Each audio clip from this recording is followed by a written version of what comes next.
Olá pessoal, o programa Gente que Faz de hoje, dia 25 de março, quarta-feira, e hoje nós vamos falar com uma pessoa que é professora, empreendedora, dona de casa, mãe de 3 filhos e além disso, ela é voluntária em muitas ações sociais. Hoje nós estamos gravando à distância, por conta do isolamento social, mas a tecnologia vai nos ajudar um pouquinho. Vamos falar com Geolande. Então, Geolande, como estamos vivendo esse momento de isolamento, esse momento de dificuldades, o que a vida já não é fácil, Para você trabalhar duro, cuidar dos 3 filhos. Imagina agora, como é que está sendo isso? Lidar com a criançada, para não dizer moçada, já estão crescidos. Mas como é que está sendo para você cuidar de tudo isso, além de cuidar do trabalho, que você continua cuidando bem do trabalho, e cuidar dessas crianças para mantê-las nesse padrão que estamos vivendo de isolamento social? Então, Reginaldo, estar em casa, confinada, enfrentando toda essa situação, é tudo muito novo pra gente, Mas eu estabeleci uma rotina para os meus filhos. Cada um tem uma lista de afazeres, Eles me ajudam bastante nas atividades de casa, nas atividades domésticas, e procuro envolvê-los também em alguma atividade de estudo, para que eles não fiquem entediados. Para mim, está sendo tranquilo. Como eu sou professora, eu trago muito trabalho para casa, então eu estou sempre trabalhando, sempre fazendo alguma coisa na minha casa. Eu trabalho dentro de casa, a minha escola é dentro da minha casa. Então, para mim, é isso, é manter o psicológico firme, com foco, e pensar que isso vai acabar a qualquer momento e que nós vamos sair dessa, É um momento que o país está vivendo, que o mundo está vivendo. Então, a gente tem que levar isso numa boa, com responsabilidade, seguindo todas as normas estabelecidas. E é isso, colocar a criançada, para se movimentar às vezes, jogar. Então é uma dica importante mantê-los em alguma atividade. Então, Geolande, te conheço já desde muito tempo, Tivemos a oportunidade de estudar no mesmo colégio, no Colegião aqui em Salinas. Você também teve a oportunidade de morar no Paraná, em Maringá, e também morou nos Estados Unidos durante um longo período. E lá nos Estados Unidos, você também teve dificuldades semelhantes a essa de hoje, De privação da liberdade, Na época de nevascas nos Estados Unidos, a gente sabe que é muito forte no inverno. E lá você viveu, em alguns momentos, essa mesma situação que estamos vivendo hoje no Brasil, embora por motivos diferentes. Você percebe uma diferença de lá com essa situação de hoje aqui, ou é semelhante? Sou natural de Londrina e vim para cá muito criança. E retornei, para lá. Não foram anos muito fáceis, foram anos bem difíceis. E através dessa dificuldade eu tomei a decisão de ir embora. E lá, tudo muito novo pra gente. E aí eu tive que me adaptar também às nevascas, às situações de neve, às tempestades de neve. Realmente nós ficávamos confinados, mas não era um confinamento tão longo, com tanto tempo assim, E no sul, eu também depois eu mudei para Orlando, morei quase 3 anos em Orlando, na Flórida, onde as tempestades, as chuvas fortes, ventos fortes, furacões, atingem bastante aquela região.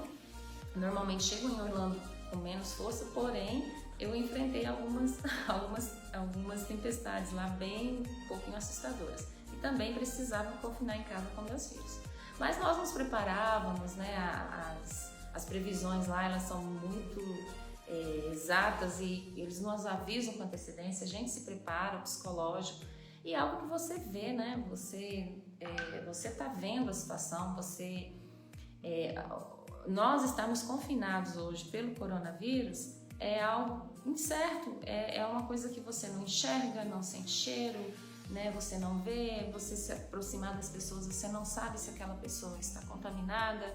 e esse isolamento social que nós temos que ter das pessoas, do trabalho, esse tipo de situação eu nunca vivi, né? Realmente está sendo inédito, né, na minha vida e na vida de todos.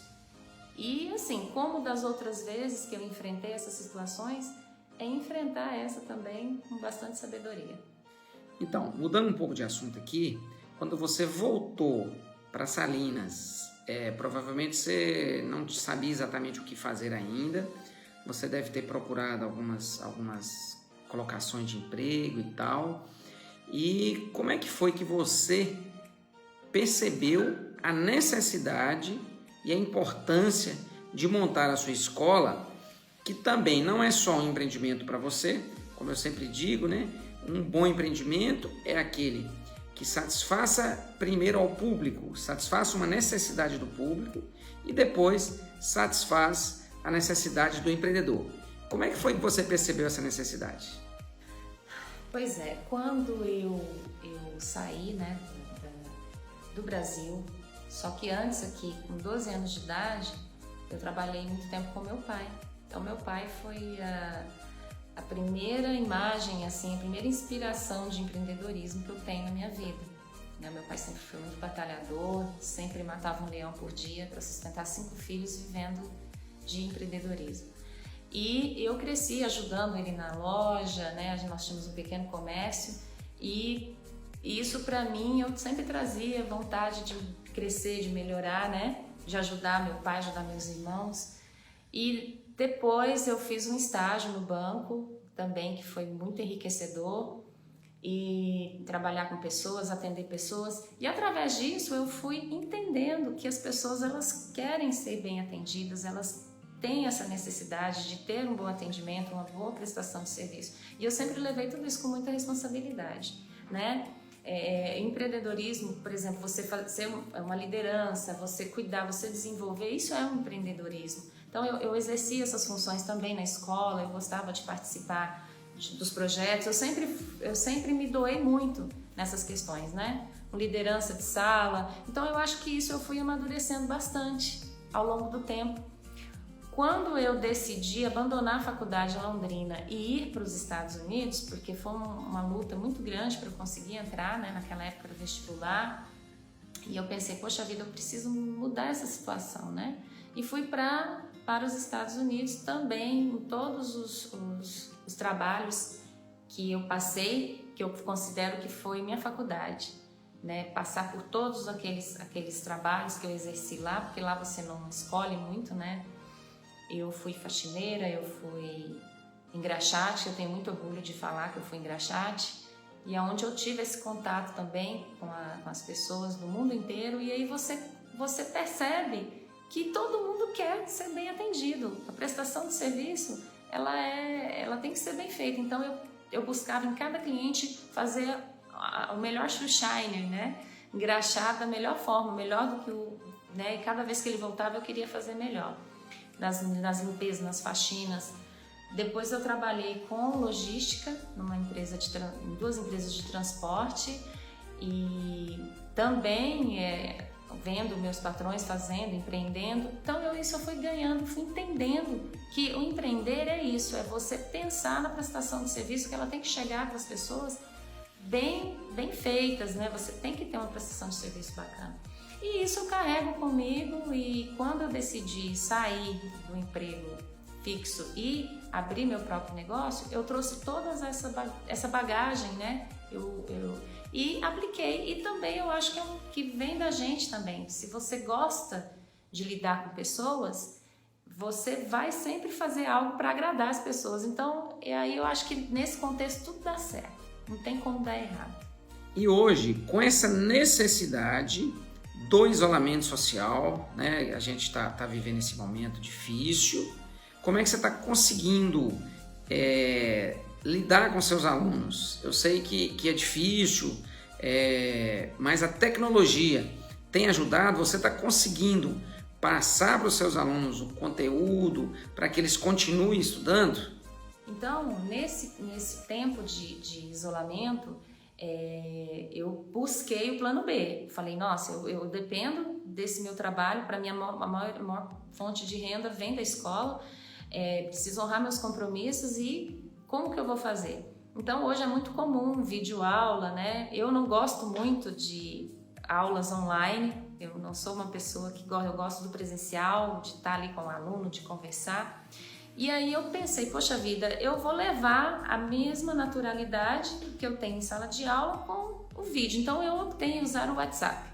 Né? O WhatsApp foi um grande aliado nessa semana para as minhas aulas. Eu ainda estou aprendendo, a semana de aprendizagem, adaptação, e aí eu estou gravando as aulas em tempo real, porque eu vou ali me conectando com o meu aluno ali no grupo, eu vou conversando com meus alunos, aí eu gravo, né, preparo a minha aula, encho o quadro com as informações, com as sínteses, faço a gravação, envio para os meus alunos e ali nós começamos a discutir. E aí dentro desse contexto, eu gravo os áudios, peço que os alunos repitam, eu lanço os exercícios, os desafios dentro do grupo e graças a Deus esses 2 últimos dias têm sido bem bacana, os alunos têm participado bastante e com certeza a tecnologia me ajudou muito. Preciso ainda aprender muito, trabalhar com mídias sociais, tem muita coisa aí para a gente explorar. O empreendedor, ele tem hoje sim que está atenado às tecnologias. Eu sei também que você participa de diversos grupos de ações de voluntariado. Como é que vocês estão pensando nesse momento? Se já estão agindo ou se estão projetando para atender necessidade de algumas pessoas que, porventura, venham precisar de apoio? Participo aqui no bairro mesmo, já estão organizando ações para recolhimento de alimentos, né, para enfrentar essa crise aí que está por vir, que a gente, né, espera em Deus que seja amena, né, mais amena, mas também isoladamente agora mesmo, ontem uma amiga minha do sul de Minas pediu que eu fizesse uma compra para uma senhora da família dela, eu vou lá daqui a pouco fazer essa compra e levar. Então a gente faz assim. Eu acho que você tem que olhar para o próximo, sempre tem alguém ali do seu lado que precisa do seu apoio, sabe? Precisa da sua ajuda, precisa de um bom dia seu, de uma oração, olha, vai ficar tudo bem. Isso aí é uma ajuda que você faz. Não é simplesmente o dinheiro, não é só isso. Tem várias formas de você ajudar a quem precisa, quem às vezes está ali na sua frente. Às vezes uma pessoa que tem muito, ele tem muito dinheiro, muitos bens, muitas posses, ele precisa de uma palavra sua. Ele precisa de algo que você doe um abraço, né? Então a carência, ela existe em todos os meios sociais, tanto material quanto emocional. Então eu gosto de todas essas situações, eu tenho um prazer enorme, né? E vai rolar muitas ações aí, se eu tiver, né, saúde, força e tempo, mas eu gostaria de ter mais tempo, estou aí para ajudar, se Deus quiser. Então, você tem muitos amigos, alunos, pais de alunos que trabalham na área da saúde e que hoje estão vivendo um momento muito delicado. Como você vê a importância desse trabalho nesse momento tão delicado que eles estão vivendo hoje? Nossa, uma salva de palmas a esses profissionais, né? Todas as homenagens são merecidas, né? Porque graças a Deus que eles existem, eu sempre falo isso para minhas amigas enfermeiras, que, nossa, eu tenho uma satisfação tão grande quando você chega no hospital, você vê o profissionalismo, né, daquelas pessoas, os longos anos de estudo, né, e eles terem escolhido essa profissão para cuidar do ser humano. Né? Eu falo de mim que eu não posso ver sangue, eu vou levar um filho para tomar vacina, eu fico ali, meu Deus do céu, passo mal. Né? E que bom, graças a Deus que existem essas pessoas fortes que conseguem pensar, poxa, eu tenho que ser forte porque eu preciso salvar uma vida.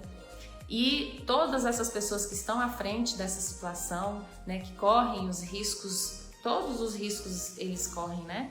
E à frente aí para nos proteger, eu quero deixar aqui a minha gratidão, o meu reconhecimento a essa profissão maravilhosa, tanto de enfermeiros, médicos, policiais, bombeiros, em todos esses que estão aí no enfrentamento. Tenho sim alguns pais de alunos que são médicos, enfermeiros, trabalham assim, na área da saúde. Às vezes vem a mãe aqui toda de branco, eu saí do plantão, eu vim pegar ela aqui rapidinho, já aconteceu, vai mãe. Né? Eu falo, gente, que coisa, né? Eu preciso voltar para o meu plantão. Então, nós temos sim que valorizar e aplaudir esses profissionais. E no Brasil, né, o pessoal está dando um show, né? A organização, né, das frentes de saúde, né, para combater esse vírus, né? Graças a Deus o Brasil não tem avançado tanto quanto os outros países e não vai avançar, se Deus quiser. E muito disso nós devemos a esses profissionais maravilhosos que têm o meu reconhecimento, tá? Que Deus abençoe e guarde todos vocês e continuem bravos e guerreiros exercendo essa profissão maravilhosa. Então, para finalizar, eu quero te agradecer e te dar os parabéns por você ser essa mulher guerreira, lutadora, altruísta, muito focada nas causas do outro e também por ser, né, inclusive nesse mês de março, entrevistando apenas mulheres. Março é o mês em que se comemora o Dia Internacional da Mulher, que foi dia 8 de março. Quero te agradecer e te dar meus parabéns. E eu queria também te pedir, nessa fase final, eu queria que você deixasse uma mensagem para todas as pessoas, para nós que estamos em casa. Eu quem agradeço a oportunidade. Não é fácil fazer essa entrevista, viu, pessoal? A gente fica muito nervoso, mas assim, para expor a vida da gente, né? Mas eu espero muito, como você disse, Geolândia, é uma entrevista onde eu entrevisto pessoas que são inspiradoras. Então eu espero que a minha história de vida, né, o pouco que eu contei aí, porque dá um livro, viu? Que isso seja inspirador para alguma mulher aí que está sentindo uma fraqueza, fala, meu Deus, como que eu vou trabalhar, sustentar meus filhos? Joga a rede para o outro lado, coloca um plano B, um plano C, um plano D na sua vida, né? A todas as mulheres guerreiras eu deixo aqui o meu amor, né?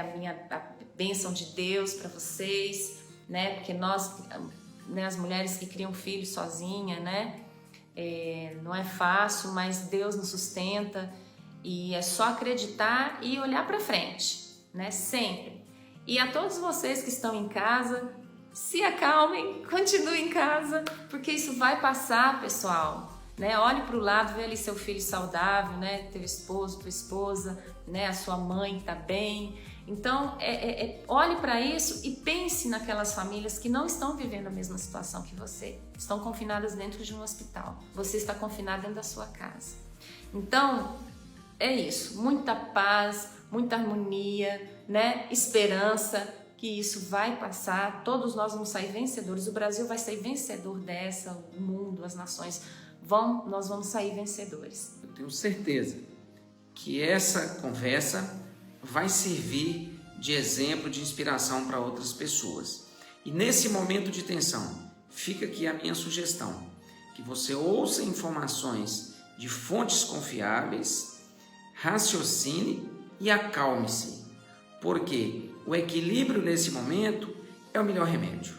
Nós temos que continuar tomando os cuidados necessários, mas sempre pensando que temos que buscar um equilíbrio, que temos que ser exemplo para os demais. Inclusive dentro de casa, a gente não pode se descuidar, tem que ter um equilíbrio emocional, tem que buscar sempre fazer o melhor. E como diz um amigo meu, quando o sol voltar a brilhar, como que você estará? Então a gente tem que preocupar com esse equilíbrio e saber que amanhã poderá ser diferente. Nós temos certeza que vamos passar por mais esse desafio e vamos vencer. Então cada um, independente da sua condição momentânea, independente da situação que você está vivendo, vamos buscar o equilíbrio e saber que amanhã será melhor. O sol vai voltar a brilhar. Um forte abraço.